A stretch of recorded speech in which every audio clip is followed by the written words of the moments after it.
Hey guys, Moves here. In this guide, I'm going to cover everything you need to know to survive pre-patch for the Battle of Azeroth as a Beast Mastery Hunter. Just as a forewarning, everything in this guide is strictly for Prepatch 8.0 for the weeks leading up to Battle for Azeroth.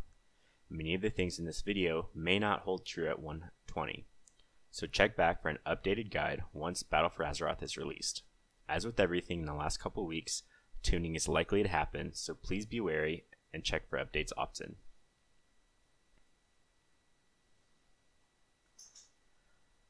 For those of you who haven't been following along, what exactly has changed between Legion and Battle for Azeroth? Nothing major has changed for BM, luckily. If you are familiar with the Dire Frenzy style of play in Legion, the new rotation should be fairly easy for you. Let's talk about some of the changes that have happened in Battle for Azeroth. Barbed Shot has replaced Dire Beast as baseline. This is essentially Dire Frenzy, but they've reworked it a tad. Barbed Shot now fires a small bleed on your target that stems from the hunter. When you cast Barbed Shot, your pet charges to the target and its attack speed is increased by 30% for 8 seconds, stackable up to 3 times. This also serves as your primary source of focus, since every Barbed Shot you cast generates 20 focus over 8 seconds. Cobra Shot has been slightly modified. It now costs 35 focus and reduces the cooldown of Kill Command by 1 second every time you cast it. This is a major quality of life change for BM Hunter. While playing it, it sort of feels like you're using the Kpala Legendary boots from Legion. As many of you know, in Battle for Azeroth, GCDs were placed on many abilities across all classes, including Hunter abilities. To compensate, Aspect of the Wild has been modified slightly. It now has a 20-second duration, up from 15, but its focus per second was halved to 5. The focus isn't a huge deal since, as it is already, BM Hunter has a ton of extra focus for the most part. Some other stuff that's changed: our auto attacks are significantly higher than they were in Legion. We've gained defenses and are overall much tankier than we were in Legion. And a major pet rework has happened, which gives us a ton of added utility. Other than that, not much has changed outside of talents for us. For a full write-up on all of these changes and a full guide to the new pet system, check out the description below. So what else has changed in Battle for Azeroth? Over the past few weeks, if you've been playing Legion, I'm sure you've noticed that our artifact has been increasing in power. As soon as pre-patch hit, we lost all of our power in our artifact weapon. While the weapon is still usable, we no longer benefit from the traits that it gave us, similar to the picture shown here. For Beast Mastery Hunters, this means no more Hades. Rest in peace, little pupper. Personally, I'm glad he's gone, but for those of you who did like him, don't fret. In a recent Q&A, Ion said that Hades will be back in some fashion. Some other significant losses from the artifact include Titan's Thunder, Jaws of Thunder, and Surge of the Storm God. In Battle for Azeroth, a new system called Azerite is introduced, which semi-makes up for the legendary weapon trait system. Unfortunately for us, this new system does not exist until we begin leveling in Battle for Azeroth. For more information on the Azerite gear and how it works, check out Wowhead's write-up on it in the description below. Alright, let's dive straight into Legendaries. Unlike Marksman and Survival, BM didn't really receive any Legendary reworks, so all of our Legendaries remain the same, with the exception of Apex Predator's Claw. Nothing has really changed on Apex, but due to the pet rework, you now benefit from some different passives. Additionally, with some of the Marksman and Survival changes, Zevrim's Hunger, Celerity, Cloak of the Windrunners, and Unseen Predator's Cloak now all give flat % damage buffs, or stat buff in Celerity's case. These are no longer spec specific and can be used for Beast Mastery as well. After running extensive sims, these are my recommendations for both single target and AoE fights. I used a baseline Mythic Antares gear set when running these sims. Like always, it is recommended that you sim yourself using raid bots for your personal best setup. The legendaries I list here may not be your best setup due to how the Titan Forge system works. For single target, the highest simming legendary is Parcel's Tongue, as it gives a huge amount of agility as well as a big 4% damage bonus, assuming you maintain stacks properly. Second, we have the marksmanship legendary Zevrim's Hunger. It now gives a passive 3% damage bonus to both you and your pets. Finally, we have Apex Predator's Claw, which gives only your pets a passive 5% damage bonus. Apex and Zevrim's are actually very close in the sims, and these may flip-flop depending on your gear, so you should definitely sim them. For AoE, Parcel's Tongue loses some value due to the requirement of having to use Barbed Shot to maintain stacks. While it's still valuable, it definitely falls in the rankings. The highest simming AoE legendary becomes Zevrim's Hunger. Its passive 3% damage has no requirements and perpetrates to all AoE damage. Next, Apex Predator's Claw, again, is a passive bonus that applies to your pets, and is very good in AoE situations. Finally, we have Cepha's Secret. If there are any fights with adds where you can consistently proc it, Cepha's becomes amazing. Next, let's talk about tier. Tier 20 is basically no longer a thing, as the loss in item level is not worth it since the stat rework. Now that agility has come to the forefront, losing that much agility is not worth the set bonus. For Tier 21, the 2-piece is basically mandatory. Kill Command does a large amount of our damage, and this set bonus is excellent for it. The 4-piece, on the other hand, is not mandatory. If you have significantly higher off pieces, about 15 to 20 item levels higher, you may be able to replace your 4-piece. Again, you should sim yourself for the best results since everyone's gear is different. Next, let's talk about stat weights. Due to how the stat squish played out, stats in Prepatch 8.0 are a bit skewed. In Battle for Azeroth, primary stats are king. However, in Prepatch, secondary stats remain fairly close, so item level isn't always the way to go. These stats use a standard Mythic Antor's gear setup and are normalized to show the highest gain per stat point. The stats I listed here are not indicative of how they will look at 120 in Battle for Azeroth. Be sure to check the guide in the description below for the most up-to-date info, as tuning will likely change these. This is the stat priority for single target. As you can see, agility and weapon DPS are now our best stats. This means that in general, item level upgrades will typically be upgrades. Since the recent mastery nerf, we now have haste and crit as our top stats in single target, followed by mastery and versatility. For multi-target, agility remains at the top. Mastery gains a fair bit of value due to how much beast cleave damage we do in AoE. Haste remains valuable, then crit and versatility follow once again. After looking at the stats, I recommend aiming for haste, with even amounts of critical strike and mastery. Versatility isn't too far behind mastery and crit when looking at the actual values, so it's not necessarily bad, but strive to get mastery and crit. Obviously, after looking at where weapon DPS stands relative to the other stats, any relic upgrade, even a 5 item level upgrade, is a huge boost in DPS. Alright, now let's look at racials. Since Prepatch is only about a month long, in my personal opinion, it is largely not worth it to race change, purely for DPS purposes. However, I am including this for completion purposes. Again, as a disclaimer, these sims are using the most updated APL we have, and they use a baseline Mythic Antor's gear setup. This sim is very likely to change when tuning happens, so for the most up-to-date info, check out Bendak's written BM guide in the description below. Here you can see some of the races for BM. So why are some of the worst races in Legion all of a sudden the best in Battle for Azeroth? Most of the races such as Lightforged Draenei and Undead scaled off of attack power and weapon DPS. Since primary stats and secondary stats have been reworked in Battle for Azeroth, this means that racials such as Light's Judgment and Touch of the Grave are simming very well compared to their Legion counterpart. Next, let's take a look at gems, enchants, and consumables for 8.0. For gems, I recommend using Saber's Eye of Agility. You can only use one, so in all other slots, use Quick's Light-Speared Haste Gems. For enchants, continue using your Agility Cloak enchant. Swap your ring enchants to Binding of Haste, now that haste is our most valuable stat, and for neck enchant, I recommend using Mark of the Hidden Satyr.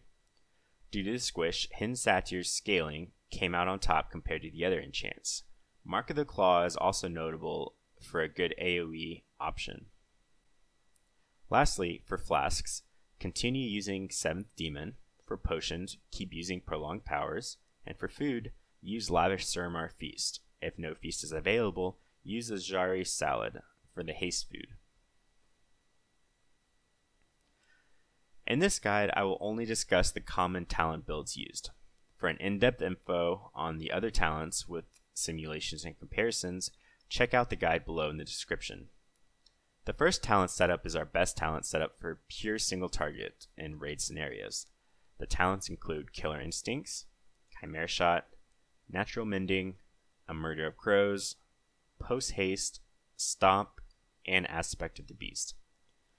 A couple of things to note about this build. First off, Killer Instincts is really only good in single target raid scenarios due to the longevity of the fights. On short fights like dungeons, open world content, etc., Killer Instincts falls behind. You need a fairly large execute phase for Killer Instincts to have any value compared to the other talents. Next, many of you are wondering why Chimera is being taken over one with the pack, and Crows over Thrill of the Hunt. Currently, Chimera just outperforms one with the pack. Chimera is a heavy hitting ability and also offers focus, while one with the pack is very RNG. It is slightly easier to maintain 3 stacks with one with the pack. However, due to the stat rework, at this time, one with a pack is simply not needed to maintain decent uptime on frenzy stacks. As we gain gear and stats, one with the pack does scale better than Chimera, so we may see a switch of these talents in future builds, but for now, Chimera is the top dog. For Crows vs Thrill of the Hunt is actually slightly bugged at the moment. The crit gain from Thrill of the Hunt currently only affects the hunter, not your pet. This means that abilities you cast, such as Barbed Shot, Cobra Shot, Chimera Shot, etc., will benefit from the crit, but things such as pet auto attacks, pet basic attacks, kill command, etc. will not benefit from the crit. Hopefully this will be fixed by the time BFA comes out, but it is what it is. So for now, we go with a Murder of Crows for basically every situation. Alright, now let's talk about AoE talent setups. For AoE, the only different talent you take is Dire Beast. Killer Instinct gives no value in AoE. For Prepatch and the Stat Squish, Anal Companion is actually negative DPS when you take it, so that's not really an option either, which leaves Dire Beast. The Beast doesn't deal any AoE damage, however Dire Beast still interacts with Stomp, which does a little bit of AoE damage, and that 5% haste gained from Dire Beast works in both single target and in AoE. For some of the other talents, if you're wondering why Stomp over Barrage, Stomp is currently just outperforming Barrage. It deals about the same damage, however Barrage costs nearly 60 focus and Stomp is free, which allows you to use that other focus to cast other abilities. In the final row, Aspect of the Beast is the only ability that actually does any AoE damage. Killer Cobra and Spitting Cobra are both only single target.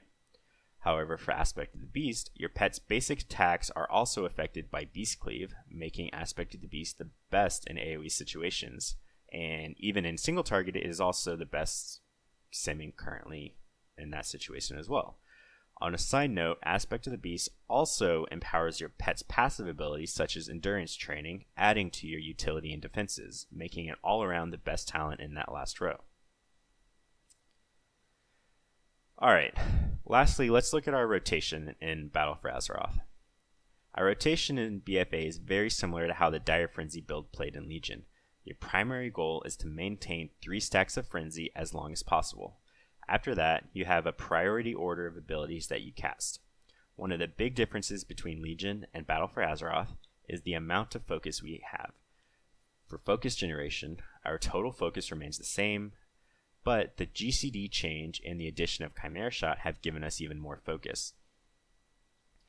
Aspect of the Wild, Bestial Wrath, and Chimera Shot are all in the GCD, and none of them cost any focus.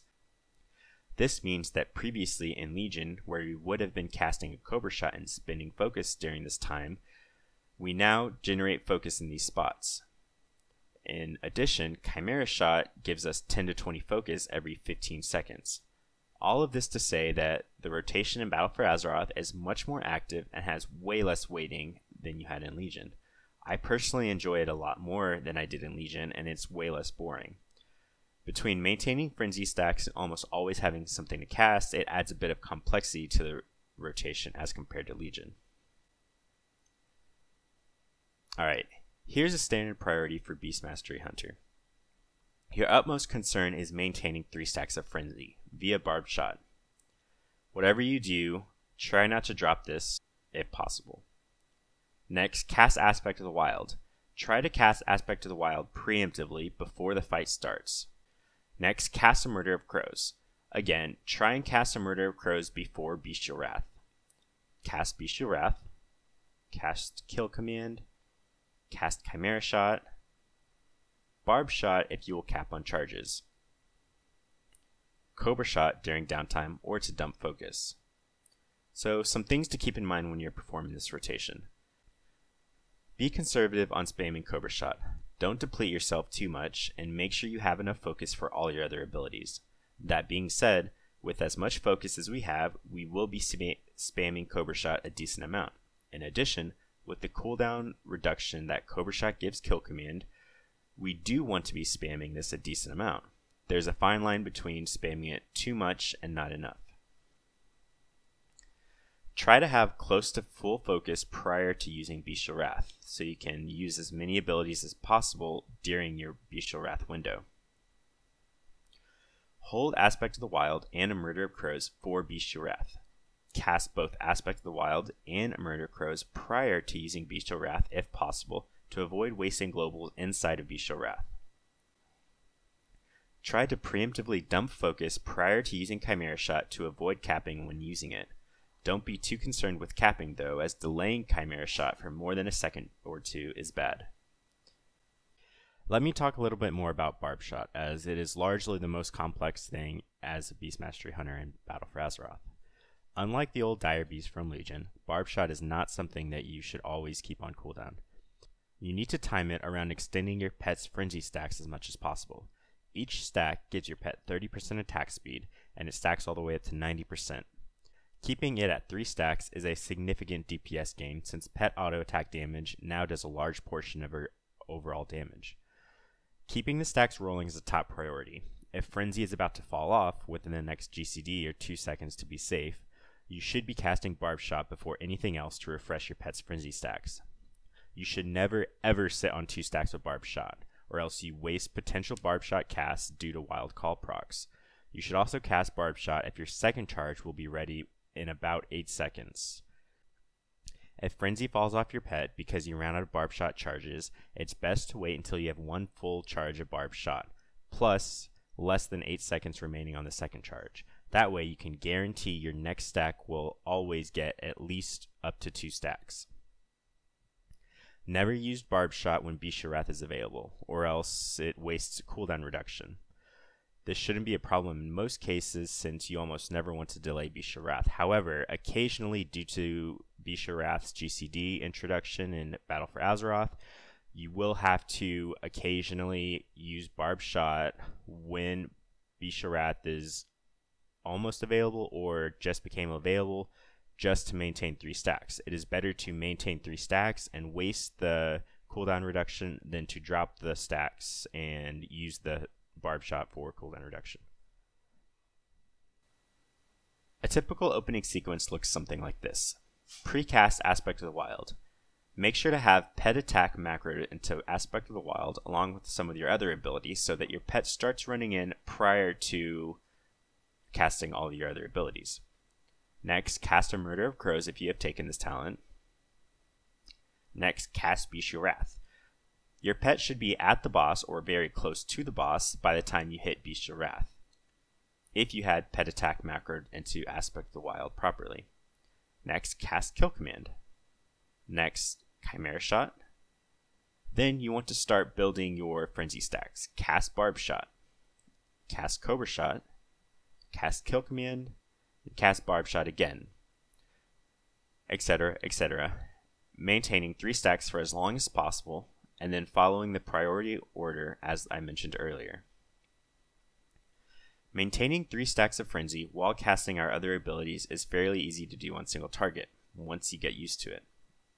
Our AoE rotation, however, is a bit more complex.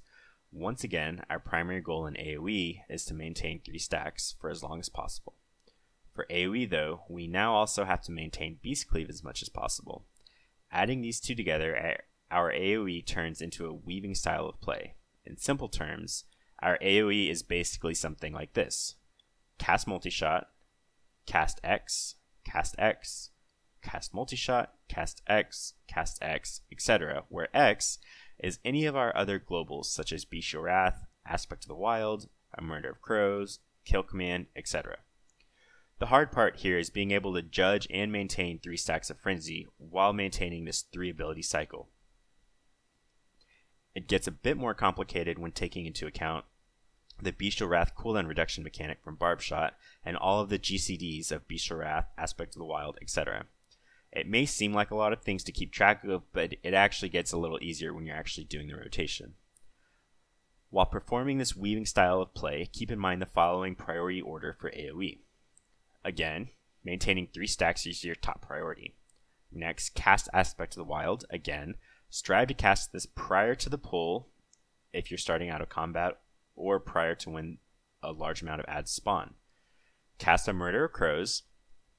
Try to hold this till you are able to get resets with the Murder of Crows in AoE situations. Cast Bestial Wrath. Cast Chimera Shot, followed by Kill Command and Cobra Shot. As you can see, while I'm performing the rotation, I use this priority order while still weaving in multi-shots every 3rd spell. A big thing to note for both single target and in AoE is now that Bestial Wrath is on the GCD, if you cast Bestial Wrath too early before the pet actually arrives at the mobs or the boss, you actually waste a second or 2 on Bestial Wrath and it's a DPS loss. In AoE, for example, many times it is better to start with a Kill Command into a multi-shot prior to casting Bestial Wrath to ensure that your pet is already dealing damage as soon as it becomes empowered by Bestial Wrath. This avoids wasting damage due to the global of Bestial Wrath.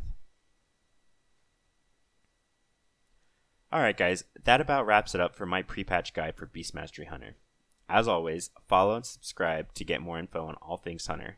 Check out the links and info in the description below and be on the lookout for more of my upcoming guides.